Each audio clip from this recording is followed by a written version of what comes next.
Now, new evidence seen by the BBC's Panorama programme suggests that another baby was poisoned with insulin within hours of Lucy Letby taking over his nursing care.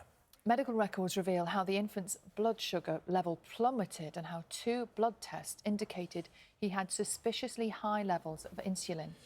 Well, this revelation comes amid increasing controversy about the case as experts battle over the evidence that was used to convict the former nurse of murder and attempted murder. Our special correspondent Judith Moritz reports.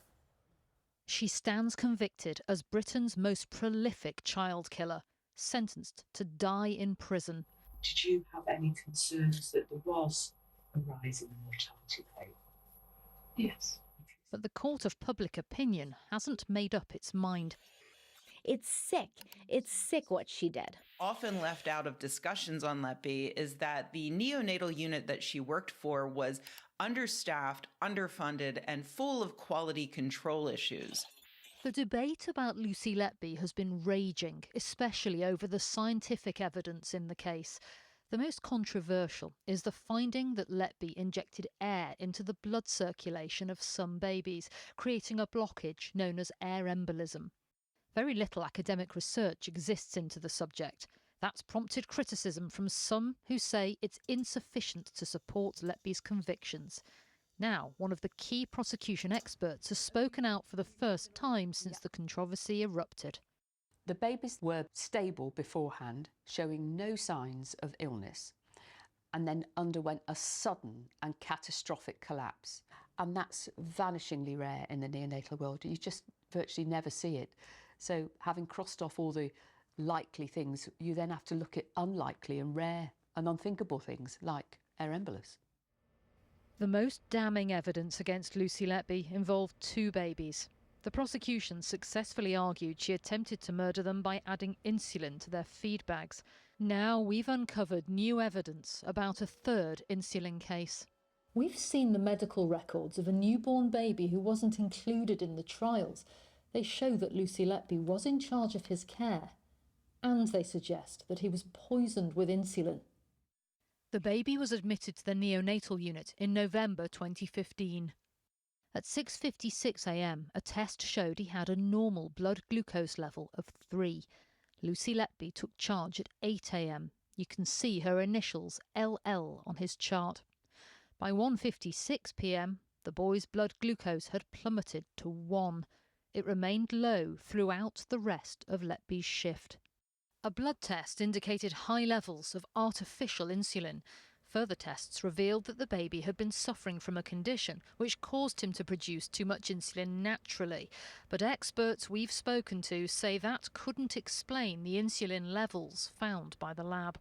It looks like the boy was poisoned with insulin within hours of Lucy Letby coming on duty.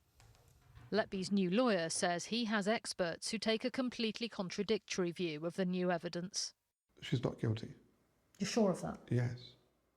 Yes. Listen, I'm working night and day on this case. If I thought for the moment that she was guilty, I wouldn't be doing this. My argument is that I now have expert evidence from leading neonatologists, toxicologists, biochemists, anaesthetists, pathologists that contradict the evidence by the prosecution.